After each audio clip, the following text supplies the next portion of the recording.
So students, पिछले video lecture में हमने परमानेंट प्लांट टिश्यूज के बारे में पढ़ना स्टार्ट किया था और मैंने आपको ब्रीफ ओवरव्यू दिया था कि सिंपल परमानेंट टिश्यू और कॉम्प्लेक्स परमानेंट टिश्यूज कौन कौन से होते हैं। इनके मैंने आपको एग्जांपल्स दिए थे। इससे पहले हमने पढ़ा था आपको वो वाले टिश्यूज के बारे में जो कि प्लांट की ग्रोथ में हेल्प करते हैं। जैसे हमने, आप हमारे नोट्स में देख सकते हैं, हमने देखा था मेरिस्टेमेटिक टिश्यूज के बारे में जिसके 3 क्लासिफिकेशन थे, apical meristem, intercalary meristem, lateral meristem. इन तीनों के हमने फंक्शंस देखे कि ये तीनों क्या क्या फंक्शन परफॉर्म करते हैं। इन तीनों को हमने डिटेल में स्टडी किया। और अब जो हम पढ़ने वाले हैं, अब हम पढ़ने वाले हैं परमानेंट टिश्यूज। परमानेंट टिश्यूज की 2 टाइप की क्लासिफिकेशन है, पहली सिंपल परमानेंट टिश्यूज, दूसरी कॉम्प्लेक्स परमानेंट टिश्यूज। तो आइए सिंपल परमानेंट टिश्यूज से स्टार्ट करते हैं।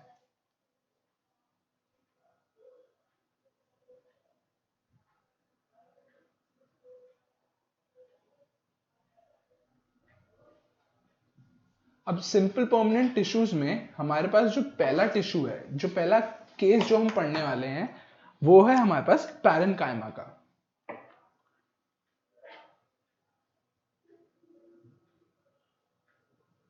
पैरेन्काइमा है क्या, आइए लिखते हैं।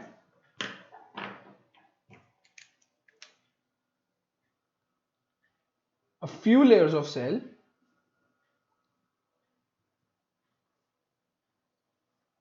form the basic packing tissue. This tissue is called parenchyma. मतलब फ्यू लेयर्स ऑफ सेल्स की थोड़ी सी लेयर्स मिला के जो पैकेजिंग टिश्यू बनता है। जैसे हमारी स्किन में 7 लेयर्स होती हैं और हर लेयर में थाउजेंड्स ऑफ स्किन सेल्स होते हैं, ऐसे ही प्लांट में पैरेन्काइमा टिश्यू क्या है, फ्यू लेयर्स जो कि एक पैकिंग प्रॉपर्टी बनाते हैं। तो इस टिश्यू को क्या कहते हैं हम, इस टिश्यू को हम पैरेन्काइमा कहते हैं। ठीक है, this is a permanent tissue.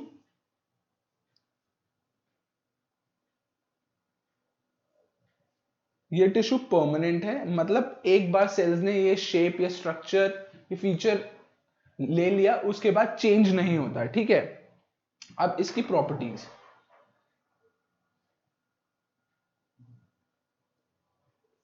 Properties क्या है इसकी। ठीक है, इसके क्या होते हैं, relatively अनस्पेशलाइज्ड cell.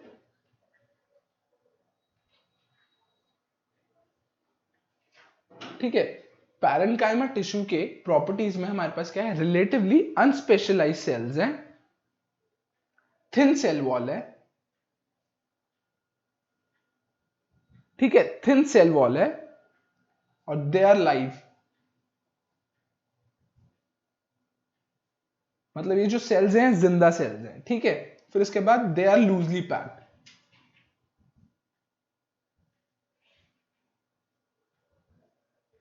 They are loosely packed.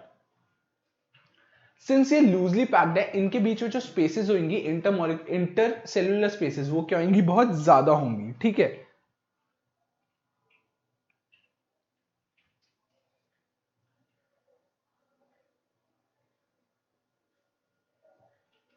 ठीक है, लार्ज इंटरसेलुलर स्पेसेस है। This tissue provides support and stores food for the plant. अब ये जो हमने 5-7 प्रॉपर्टीज पढ़ी हैं, ये प्रॉपर्टीज हमने पढ़ी हैं पैरेन्काइमा, जो कि हमारे पास परमानेंट टिश्यू है। तो प्रॉपर्टी क्या है यहाँ पे, अनस्पेशलाइज्ड सेल्स है। मतलब जैसे ह्यूमंस में स्पेशलाइज्ड सेल होते हैं, जैसे ब्लड सेल्स हो गए, आरबीसीज हो गए जो कि ब्लड कैरी करते हैं, फिर हमारे मसल सेल्स हो गए जो कि हमारे हाथ को मूव करने में हेल्प करते हैं। बट पैरेन्काइमा टिश्यू में जो सेल्स हैं, ये है अनस्पेशलाइज्ड सेल्स। ठीक है, इनकी थिन सेल वॉल है, ये इसके बाद लाइफ है। मतलब जैसे अगर आप ट्री की बाक में देखोगे ना, ट्री की स्टेम में देखोगे, तो वो वाले जो सेल्स होते हैं वो डेड सेल्स होते हैं, वो सिर्फ रिजिडिटी प्रोवाइड करते हैं। तो ऐसे ही पैरेन्काइमा टिश्यू में लाइव सेल्स होते हैं, लूजली पैक्ड, जिससे इंटरसेलुलर स्पेसेस ज्यादा होती हैं। फिर ये सपोर्ट और stores food for the plant. ये है इनकी प्रॉपर्टीज या फंक्शन। ठीक है, ये हमने पढ़ा पैरेन्काइमा के बारे में। ठीक है, अब पैरेन्काइमा के हम एक्सटेंशन पढ़ेंगे। एक्सटेंशन का मतलब क्या कि पैरेन्काइमा का स्पेशल केसेस डिस्कस करेंगे। जैसे मैंने आपको पिछले केस में क्या दिखाया था कि यहाँ पे सिंपल परमानेंट टिश्यूज में हमारे पास पैरेन्काइमा है, फिर हमारे पास एरेन्काइमा है, क्लोरेन्काइमा है। तो क्लोरेन्काइमा, एरेन्काइमा पैरेन्काइमा के ही एक्सटेंशन है, उसमें थोड़े से स्पेशल फीचर्स एडेड है। तो अब पैरेन्काइमा में दो टाइप के आते हैं, क्लोरेन्काइमा, एरेन्काइमा।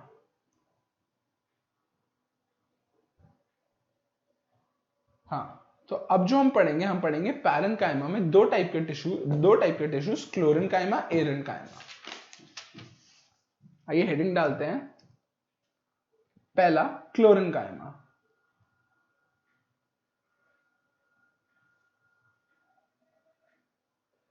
क्लोरेन्काइमा क्या होता है? क्लोरेन्काइमा वो वाला टिश्यू है जिसमें हमारे पास क्लोरोफिल एडेड है फॉर फोटोसिंथेसिस। मतलब ये वो वाले टिश्यूज है, ये वो वाले परमानेंट टिश्यूज है जो कि फूड को प्रिपेयर कर सकते हैं with help of photosynthesis. In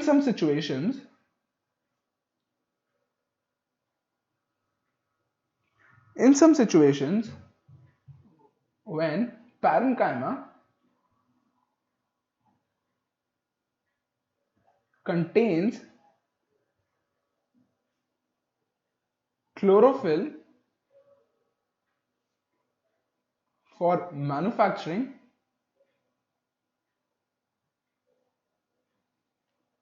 of food,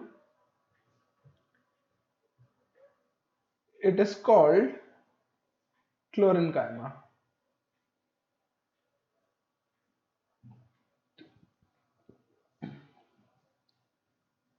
It is capable of producing food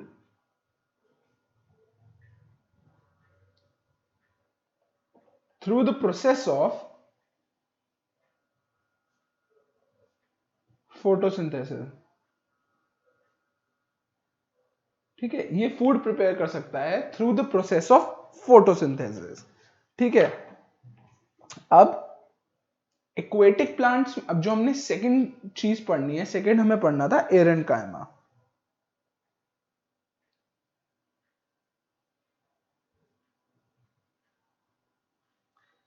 एरेन्काइमा उस टाइप का पेरेन्काइमा है जिसमें बहुत ज्यादा वेकेंट स्पेसेस होती हैं, जिससे बायोन्सी मिलती है प्लांट्स को, वाटर प्लांट्स को। इन सम aquatic plants, large air cavities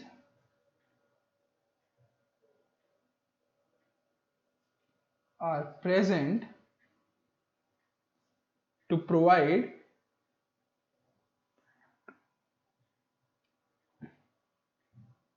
provide buoyancy to the plants, to help them float। ठीक है, to help them float। such parenchyma are called एरेन्काइमा। such parenchyma are called एरेन्काइमा। ठीक है, the parenchyma of stem and roots also store water। ठीक है, ये हमने पढ़े properties and features पढ़े कि एरेन्काइमा में क्या होता है। जैसे एक्वेटिक प्लांट्स हो गए, जैसे रोज हो गए।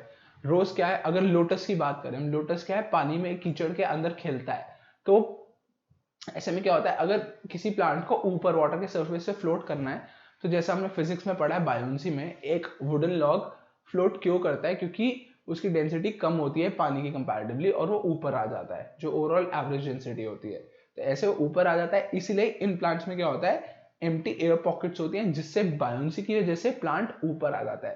तो वो वाले पैरेन्काइमा जिनमें एयर पॉकेट्स प्रेजेंट होती है उन्हें हम एरेन्काइमा कहते हैं। तो ये दो टाइप के हमारे पैरेन्काइमा थे, जिसमें पहला था क्लोरेन्काइमा, दूसरा था एरेन्काइमा। इन दोनों को हमने अभी डिस्कस किया। ये दोनों क्या है, सिंपल परमानेंट टिश्यूज। ठीक है, अब हम इसके बाद जो दूसरा टाइप का परमानेंट टिश्यू डिस्कस करने वाले हैं पैरेन्काइमा के बाद, वो है कोलिनकाइमा।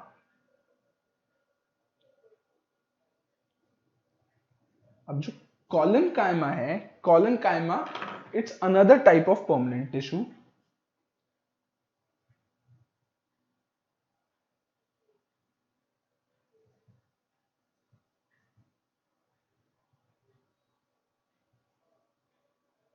ठीक है, कोलिनकाइमा दूसरे टाइप का परमानेंट टिश्यू है। इसमें क्या होता है, it allows easy bending, it allows easy bending in various parts of plant।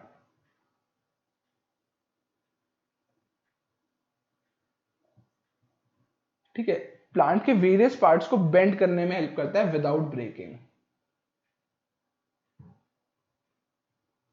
ठीक है, it also provides mechanical support, it also provides mechanical support to the plant। ठीक है, तो कोलिनकाइमा क्या करता है, कोलिनकाइमा बेंड करने में हेल्प करता है प्लांट को विदाउट ब्रेकिंग, और मैकेनिकल सपोर्ट भी प्रोवाइड करता है। ठीक है, तो अब ऐसा क्यों होता है, इसकी प्रॉपर्टी देखते हैं।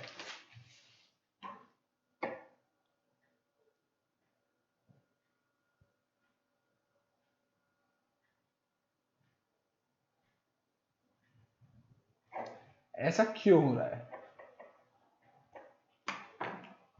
ऐसा इसलिए हो रहा है, cells are living first of all, उसके बाद elongated and irregular,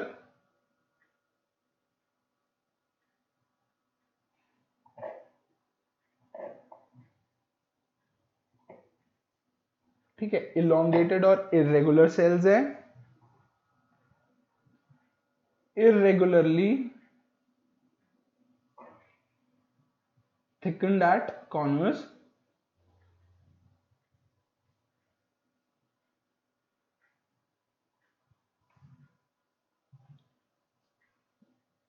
very less intercellular space। ठीक है, तो कोलिनकाइमा में ये प्रॉपर्टीज हैं कि सेल लिविंग होते हैं, फिर हमारे पास इंटरसेल्युलर स्पेस बहुत कम है, और इरेगुलर शेप है और इलोंगेटेड शेप है, और इरेगुलरली थिकन्ड एट कॉर्नर्स है। ठीक है, ये हमारे हो गया कोलिनकाइमा की प्रॉपर्टीज, जिसकी वजह से ये ऐसा बिहेवियर शो करता है, बेंडिंग का विदाउट ब्रेकिंग। ठीक है, अब हमने दो type of simple permanent tissues discuss किए हैं। अब हम तीसरा टाइप का सिंपल परमानेंट टिश्यू डिस्कस करेंगे, जिसके बाद हम इन तीनों के डायग्राम्स को अंडरस्टैंड करेंगे, ऑब्जर्व करेंगे along with the properties. Third type of जो परमानेंट टिश्यू हमारे पास है, वो है sclerenchyma.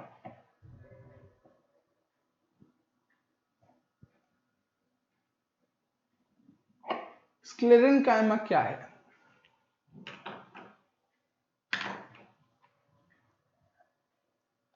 it's the type of tissue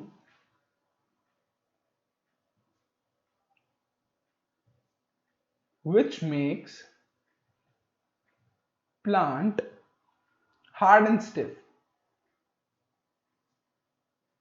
ये प्लांट को हार्ड और स्टिफ बनाता है। It's seen in husk of coconut. ठीक है, कोकोनट के हस्क में देखा जाता है। अब हम इसकी प्रॉपर्टीज देखेंगे।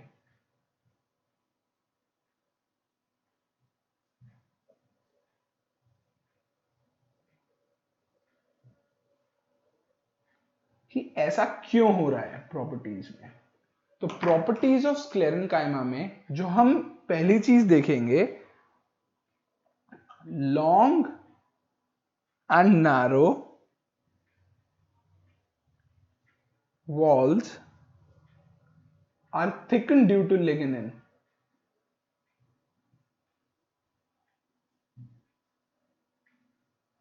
अब लिग्निन क्या होता है ये मैं आपको बताऊंगा। अब स्क्लेरेनकाइमा जो टिश्यूज है, स्क्लेरेनकाइमा टिश्यू क्या करते हैं, प्लांट को हार्ड और स्टिफ बनाते हैं। प्लांट को हार्ड और स्टिफ बनाते हैं। जैसे हमने देखा एक प्लांट ग्रो करता है तो धीरे धीरे जो उसकी स्टेम है वो मोटी हो जाती है और थिक हो जाती है, तो वो होती है स्क्लेरेनकाइमेटिक परमानेंट टिश्यू की वजह से। अब वो थिक हो गई। अब ऐसा होता क्यों है, क्योंकि धीरे धीरे क्या होता है, स्टेम के अराउंड ये टिश्यू एक्यूमुलेट होना शुरू हो जाता है और इसमें क्या होता है, इसमें लिग्निन होता है। लिग्निन की वजह से वो हार्डनेस हो जाती है, कंक्रीट लाइक सब्सटेंस होता है। Lignin concrete like hard substance, ठीक है, कंक्रीट लाइक हार्ड सब्सटेंस होता है। तो स्क्लेरेनकाइमा में क्या होता है, लिग्निन होता है जिससे वो धीरे धीरे हार्ड होने लग जाता है। ओके, हाँ। अब these walls are so hard that there is no internal space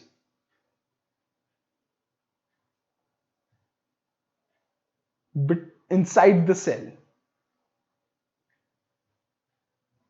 अब हमें पता है इतने ज्यादा हार्ड होते हैं। अब मैं आपको ऐसे बताता हूं, जैसे हमें पता है सॉलिड लिक्विड गैसेस में सबसे ज्यादा कंप्रेसिबल गैसेस होती हैं। क्यों?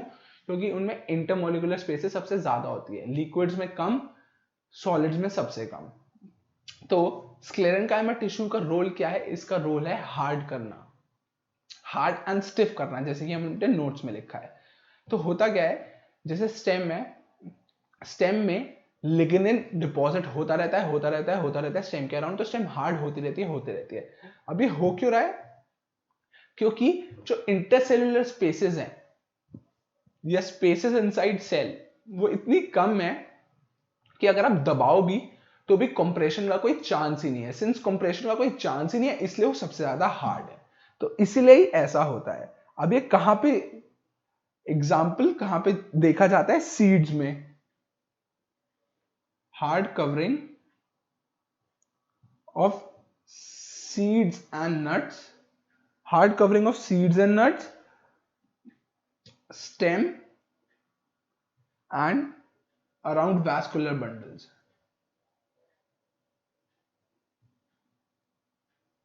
ठीक है, ये यहां पे देखा जाता है। तो स्क्लेरेनकाइमा स्क्लेरेनक्रोमैटिक परमानेंट टिश्यू के ये रोल्स हैं, यहां पे ये देखा जाता है। ठीक है, अब ये जो हमने 3 टाइप के परमानेंट टिश्यूज की बात की है, अब हम इनका स्ट्रक्चर डिस्कस करते हैं, एक रफ स्ट्रक्चर, कि अगर मेरे पास स्क्लेरेनकाइमा है तो ये कैसा होगा। तो स्क्लेरेनकाइमा का अब अगर मैं स्ट्रक्चर बनाऊं तो इसका स्ट्रक्चर कुछ ऐसा बनेगा।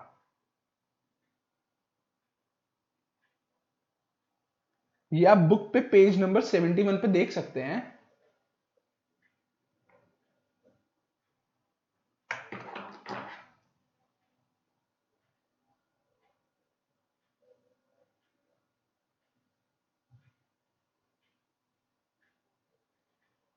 ठीक है, ये बुक पे हमने ऐसे देखा,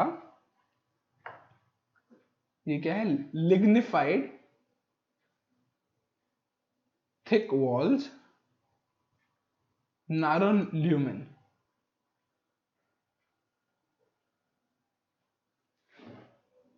हाँ, तो अब हमने स्क्लेरेनकाइमा में क्या देखा था, स्क्लेरेनकाइमा में हमने ये देखा था कि यहाँ पे वॉल्स थिक होती हैं। थिक किस लिए होती हैं, लिग्निन की डिपॉजिट से। सिंस यहाँ पे लिग्निन काफी ज्यादा डिपॉजिट हो रहा है तो ये कंक्रीट कर रहा है। तो यहाँ पे देखो इंटरसेलुलर स्पेसेस भी बहुत कम है, लो स्पेस है, और यहाँ पे लिग्निफाइड वॉल्स हैं जिससे ये बहुत ज्यादा एक स्ट्रॉन्ग स्ट्रक्चर बना के दे रहा है। ठीक है, तो ये कोकोनट के अंदर और स्टेम्स के अंदर हमें दिखेगा। फिर इसके बाद अगर हम स्ट्रक्चर ऑफ किसकी बात कर सकते हैं, जो हमने दूसरे टाइप का किया था, कोलन कायमा। कोलन कायमा के स्ट्रक्चर हम कैसे देख सकते हैं, कोलन कायमा का स्ट्रक्चर हम देख सकते हैं, कोलन कायमा का स्ट्रक्चर ऐसा होता है।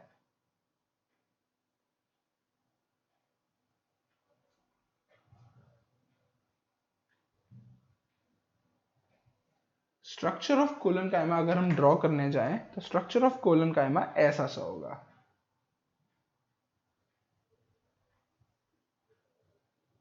स्ट्रक्चर और प्रॉपर्टीज अगर आप इन दोनों की साथ में पढ़ेंगे तो आप ढंग से रिलेट कर पाएंगे कि ऐसा क्यों हो रहा है। जैसे अभी मैं रफ स्ट्रक्चर बना रहा हूं, तो कोलन कायमा में हमने क्या पढ़ा था, इसमें बेंडिंग होती है। अब बेंडिंग क्यों होती है, जैसा कि आप स्ट्रक्चर में देख सकते हैं, कोलन कायमा की हमने प्रॉपर्टीज में देखा था, इलोंगेटेड सेल्स थे, इलोंगेटेड सेल थे और स्पेसेस कम थी। तो जैसा कि हम कोलन कायमा के सेल्स में स्ट्रक्चर देख रहे हैं, ये क्या है, इलोंगेटेड सेल्स। तो ये इलोंगेटेड सेल्स की वजह से यहां पे बेंडिंग पॉसिबल हो रही है विदाउट ब्रेकिंग।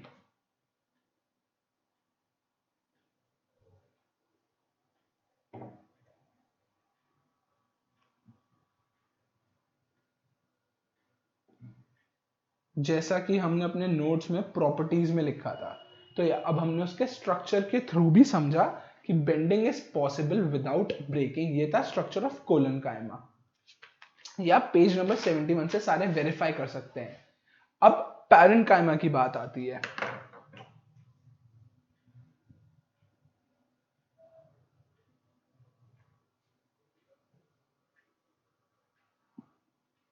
पेरेंट कायमा के हमने दो केसेस पढ़े थे। पहले तो पेरेंट कायमा में हमारे पास क्लोरीन कायमा आता है,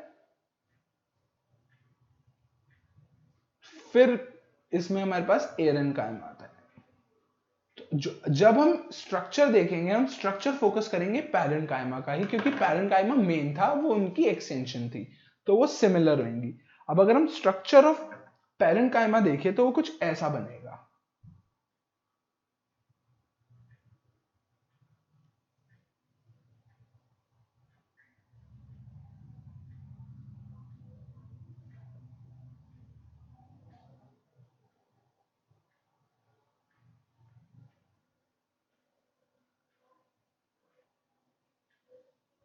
ठीक है, ये हमारा बना स्ट्रक्चर ऑफ पैरेंट कायमा। तो अब यहां पे हम क्या देख रहे हैं, ये क्या है, अनस्पेशलाइज्ड सेल है। जैसे हमने उन दोनों में देखा, किसी में इलोंगेटेड सेल था, यहाँ पे जैसे हमने देखा इलोंगेटेड सेल्स हैं हमारे पास, कोलन कायमा में हमारे पास इलोंगेटेड सेल्स हैं, इसमें हमारे पास लिग्निफाइड सेल्स हैं। तो ऐसे ही यहाँ पे क्या है, हमारे पास अनस्पेशलाइज्ड सेल्स हैं और लूजली पैक्ड सेल्स हैं।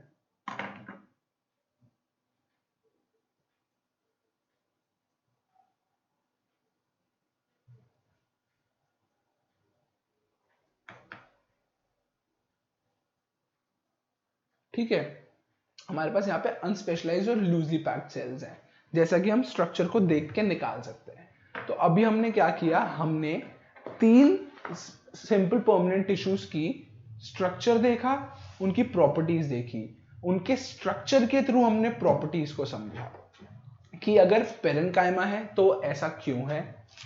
फिर हमने देखा हमारे पास कोलन कायमा है, कोलन कायमा ऐसा है तो क्यों है, कि वो बेंडिंग क्यों सपोर्ट करता है, क्योंकि उसके लॉन्ग इलोंगेटेड सेल्स होते हैं जिसमें लो इंटरसेलुलर स्पेसेस होती हैं। ठीक है, ये था स्ट्रक्चर ऑफ कोलन कायमा। फिर हमने लास्ट में देखा स्ट्रक्चर ऑफ स्क्लेरन कायमा, जिसमें हमारे पास क्या था, ये हार्डनेस सपोर्ट करता है, जैसे कोकोनट और इन सब में। अब ये कैसे होता है, ये हमने सेल के स्ट्रक्चर में देखा, थ्रू लिग्निफाइड वॉल्स। तो हमने तीन परमानेंट टिश्यूज के बारे में पढ़ा, उनकी करेक्टरिस्टिक्स समझी और समझा डायग्रामेटिकली ऐसा क्यों होता है। अब जो हम नेक्स्ट पढ़ने वाले हैं वो हम पढ़ने वाले हैं एपिडर्मिस के बारे में।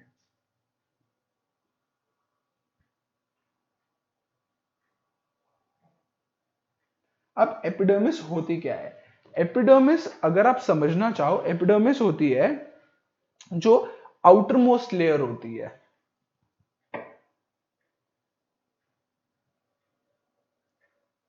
The outer most layer of cell is called epidermis. ये जो आउटर मोस्ट लेयर है सेल की, इसे हम एपिडर्मिस कहते हैं, ठीक है। अब जैसे ह्यूमंस की बात करें तो जो मेरी आउटर मोस्ट लेयर क्या है, मेरी आउटर मोस्ट लेयर स्किन है मेरी, तो यहाँ पे एपिडर्मिस क्या हो गई, मेरी स्किन हो गई। ऐसे ही प्लांट्स में क्या होता है, एपिडर्मिस डिफरेंट होती है। जैसे रूट्स में एपिडर्मिस डिफरेंट होगी, स्टेम में एपिडर्मिस डिफरेंट होगी, और लीव्स में एपिडर्मिस डिफरेंट होगी। क्यों? क्योंकि डिफरेंट फंक्शन परफॉर्म होने हैं। जैसे कि हमारे पास रूट्स में क्या होना है, रूट्स में वाटर एब्जॉर्ब होना है, तो वाटर एब्जॉर्ब होना है तो हमें ज्यादा सरफेस एरिया चाहिए, तो ज्यादा सरफेस एरिया होने के लिए हमारे पास हेयर लाइक एपिडर्मिस होनी चाहिए, बाल ज्यादा होने चाहिए, जिससे हमारे पास सरफेस एरिया बढ़े और रेट ऑफ एब्जॉर्प्शन बढ़े, ठीक है। तो हमने रूट्स का केस डिस्कस किया। फिर हमारे पास जो केस आता है जैसे लीव्स का केस, तो लीव्स में एपिडर्मिस ऐसी होनी चाहिए कि वो वाटर लॉस को प्रिवेंट करे, कि ज्यादा वाटर लॉस हुआ तो प्लांट डिहाइड्रेट हो जाएगा। जैसे हम डिजर्ट्स के केस में बात करते हैं, leaves are reduce to spine. ऐसा क्यों होता है? तो वो जो एपिडर्मिस है वो जब स्पाइन्स में रिड्यूस हो जाती है तो वाटर लॉस इज मिनिमम। तो हमने दो केसेस देखे कि जैसे रूट्स में हेयर लाइक स्ट्रक्चर हो जाता है एब्जॉर्प्शन बढ़ाने के लिए, और leaves are reduce to spine, ये एपिडर्मिस का ये वाला मॉडिफिकेशन क्यों होता है, जिससे वाटर लॉस प्रिवेंट हो, ठीक है। अब एपिडर्मिस का रोल क्या होता है? एपिडर्मिस का रोल होता है, पहले तो जैसे हमने वाटर एब्जॉर्प्शन देखा, फिर हमने दूसरा देखा वाटर लॉस को प्रिवेंट करना ड्यूरिंग ट्रांसपिरेशन, फिर तीसरा रोल क्या है, एपिडर्मिस क्या करता है, प्रोटेक्ट करता है अंदर के ऑर्गन्स को या अंदर की कॉन्स्टिट्यूएंट्स को सेल के। तो ये था तीसरा रोल। तो आइए इन्हें लिखते हैं। It protects the cell from external environment। Cell को एक्सटर्नल एनवायरनमेंट, जैसे मैकेनिकल इंजरी, जैसे सेल को अगर मैकेनिकल इंजरी होगी तो उससे बचाएगा, या पैरासाइट, फंगाई एटसेट्रा, ये सेल को मैकेनिकल या एक्सटर्नल इंजरी से पहले तो बचाएगा, ठीक है। अब अगर हम लीव्स की रूट्स का केस बात करें, to increase the rate of absorption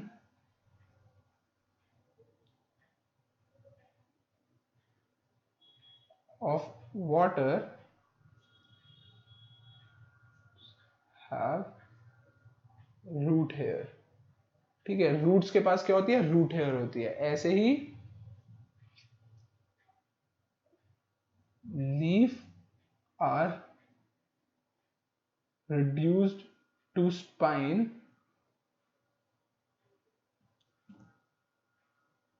to reduce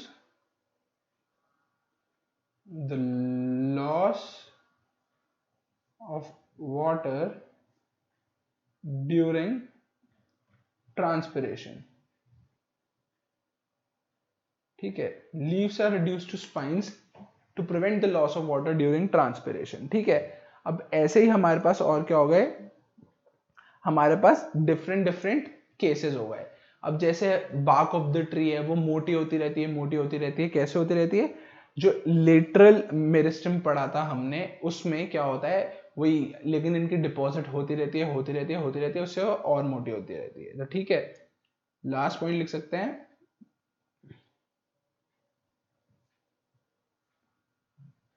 bark of the tree hardens due to suberin, a chemical which acts on it, ठीक है। bark of the tree ऐसे हार्ड होती रहती है। अब जो हमें इसके बाद पढ़ने हैं, इसके बाद हमें दो टाइप के कॉम्प्लेक्स परमानेंट टिश्यूज पढ़ने हैं जो कि हैं हमारे पास। आइए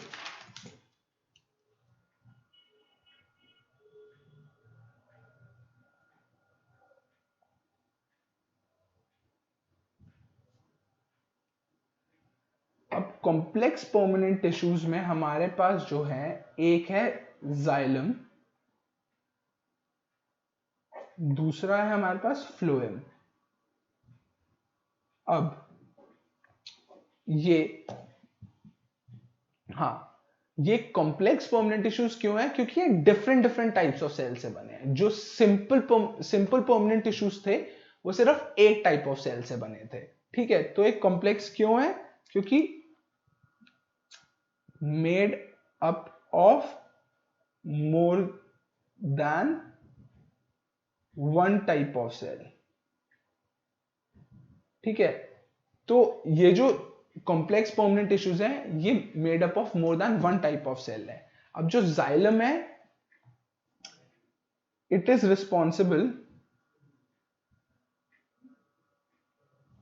for transportation of water and minerals. जैसे प्लांट में फूड और वाटर ट्रांसपोर्ट होना होता है, तो जाइलम क्या करता है? It is responsible for transportation of food and water. Phloem क्या करता है? Phloem is responsible for transportation of food and other minerals.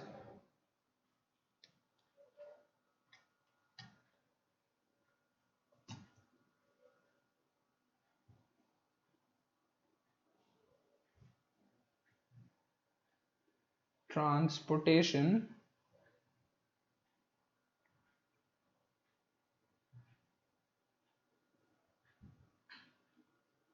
ठीक है।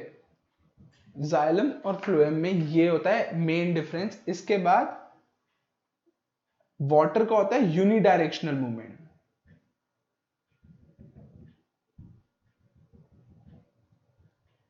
फ्लोएम में होता है bidirectional movement.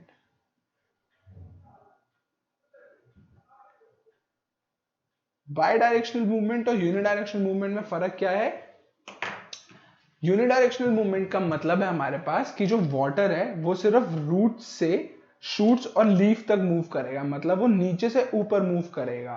But phloem में क्या होता है? सिंस फूड प्रोड्यूस होता है लीफ से और वो सारे प्लांट के पार्ट्स के पास जाना होता है, इसीलिए फ्लोएम में बाय डायरेक्शनल मूवमेंट होता है, मतलब नीचे से ऊपर और ऊपर से नीचे। तो बाय डायरेक्शनल में हम इसे एरो से दिखा सकते हैं, downwards and upwards. Unidirectional movement में हम सिर्फ अपवर्ड्स मूवमेंट एरो से दिखा सकते हैं, ठीक है। अब जाइलम की कॉन्स्टिट्यूएंट्स क्या होते हैं, कि जाइलम किस किस से बना होता है? जाइलम बना होता है हमारे पास 3 या 4 special types of tissues and cell से, जिनको हम आइए लिखते हैं। Made up of tracheids, vessels and tubular structures, ठीक है। जाइलम इन तीनों से बना होता है। अब फ्लोएम किससे बना होता है? Made up of phloem fibres, phloem parenchyma,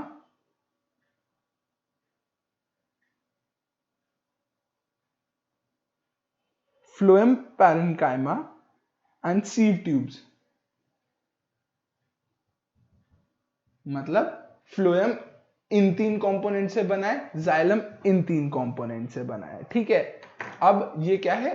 food and other minerals को ट्रांसपोर्ट करने में हेल्प करता है, ये वाटर को ट्रांसपोर्ट करने में हेल्प करता है। तो ये थे इनके 3 मेन डिफरेंसेस। अब फ्लोएम में क्या होता है? लिविंग सेल्स होते हैं। किसके अलावा? Phloem cells are living sales.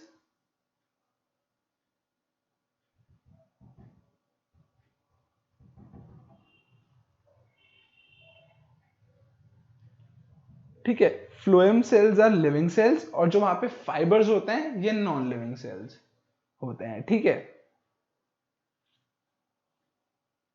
अब fibres are mainly supportive in function, ठीक है। ये हमने पढ़ा जाइलम और फ्लोएम के बीच में डिफरेंस, जो कि हमने टैबुलर फॉर्म में लिखा। अब जाइलम और फ्लोएम का अगर आप डायग्राम देखना चाहें तो हम ऐसे देख सकते हैं बुक में। ये है हमारे पास जाइलम, ये है हमारे पास फ्लोएम। अब फ्लोएम क्या कर रहा है, फूड को ट्रांसमिट कर रहा है ऊपर से नीचे, नीचे से ऊपर। फ्लोएम हमारा किस किस से बना हुआ है, हमारा फ्लोएम पैरेन्काइमा, फ्लोएम फाइबर से बना हुआ है, सीव ट्यूब्स, जो ट्यूब्स हैं इनसे, कंपेनियन सेल से बना हुआ है। वेराज जाइलम हमारा किससे बना हुआ है, जाइलम हमारा ट्रैकियार्ड्स और वेसल से बना हुआ है, जो कि पानी की मूवमेंट सिर्फ नीचे से ऊपर जाने में हेल्प कर रहा है। वेराज फ्लोएम में फूड का मूवमेंट दोनों डायरेक्शन में हो रहा है, ठीक है। अब जो ट्रैकियार्ड्स, वेसल्स और जाइलम पैरेन्काइमा है, इनके स्ट्रक्चर इंपॉर्टेंट नहीं है for exam point of view. हमें from exam point of view ये पता होना चाहिए कॉम्प्लेक्स परमानेंट टिश्यूज में जाइलम और फ्लोएम आते हैं, और उन दोनों में हमारे पास क्या क्या उनके रोल्स हैं, क्या क्या फंक्शन है, और दोनों के डिफरेंसेस। अब जो नेक्स्ट पार्ट है, अब हमारे पास है इंटेक्स्ट क्वेश्चंस, ठीक है। आइए इन क्वेश्चंस को डिस्कस करते हैं। पहला क्वेश्चन है, question 1, name types of simple tissue.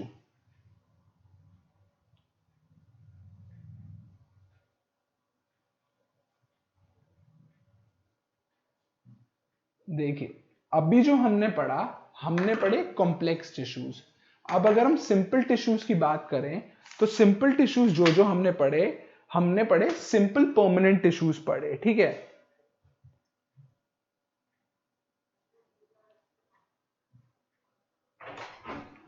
Simple permanent tissues में हमने क्या क्या देखा, सिंपल परमानेंट टिश्यूज में पहले हमने देखा पैरेन्काइमा, फिर पैरेन्काइमा के अंदर हमने देखा क्लोरेन्काइमा, क्लोरेन्काइमा के साथ हमने देखा एरेन्काइमा, ठीक है। अब पैरेन्काइमा के बाद हमने कोलेन्काइमा भी देखा, फिर कोलेन्काइमा के बाद हमने स्क्लेरेन्काइमा भी देखा। ये हमारे थे सिंपल परमानेंट टिश्यूज। इसके बाद अब अगर हमें कॉम्प्लेक्स परमानेंट टिश्यूज में जाना है,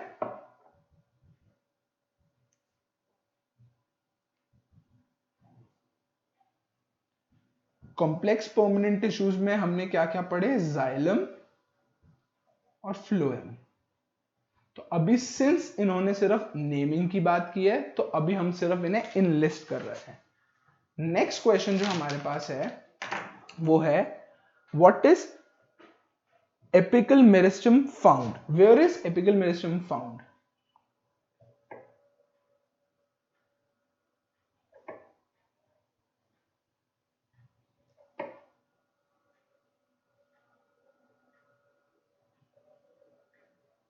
अब where is apical meristem found, ये कहां पे फाउंड होता है, सिंस ये क्या है, ग्रोइंग टिश्यू है, तो ये it is found in tips of root and stem.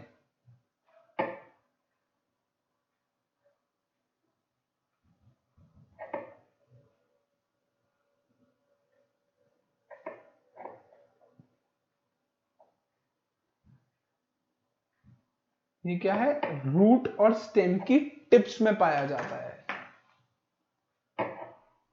ठीक है।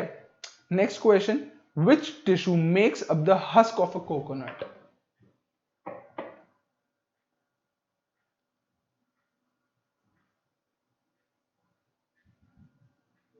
देखो हस्क ऑफ कोकोनट हमने क्या पढ़ा था, स्क्लेरेन्काइमा।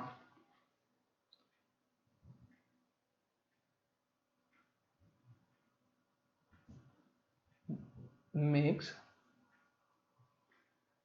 अप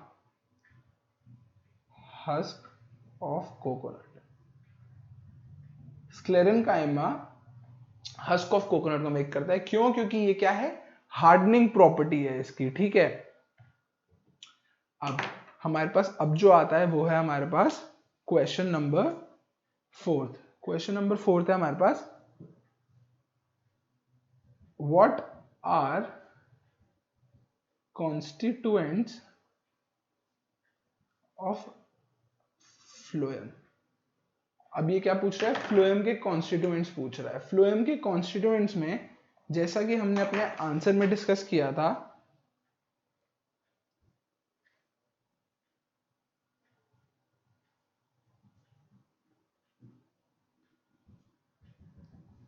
फ्लोएम के कॉन्स्टिट्यूएंट्स। तो देखो फ्लोएम के कॉन्स्टिट्यूएंट्स में हमारे पास पहले क्या आ जाएगा, सीव ट्यूब्स, उसके बाद हमारे पास आ जाएगा companion cells, sieve tubes, companion cells, phloem fibre, phloem parenchyma,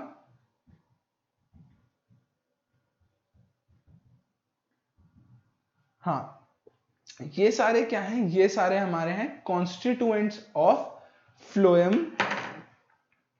ठीक है, इन सारे कंपोनेंट से हमारा फ्लोएम बनता है। ये सारे हमें क्या किस में हेल्प करते हैं, फूड के ट्रांसपोर्टेशन में हेल्प करते हैं इन फ्लोएम। ठीक है, तो इस वीडियो लेक्चर में हमने क्या पढ़ा, इस वीडियो लेक्चर में हमने ये पढ़ा कि प्लांट्स में कितने टाइप के टिश्यूज होते हैं, simple permanent tissues, complex permanent tissues.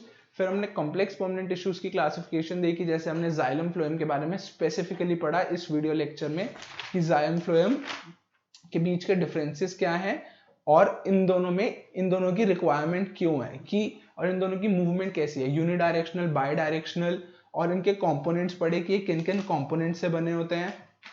फिर सिंपल और कॉम्प्लेक्स परमानेंट टिश्यूज में फर्क क्या है, सिंपल परमानेंट टिश्यू सिर्फ एक टाइप ऑफ सेल से बनता है, whereas complex permanent tissue is made up of more than one type of cell.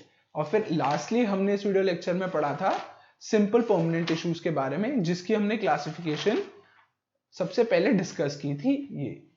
तो इस वीडियो लेक्चर के लिए स्टूडेंट्स इतना ही बहुत है। अगर आपको कोई भी डाउट या क्वेरी हो तो आप हमसे चैट या कमेंट के थ्रू पूछ सकते हैं। Thank you very much.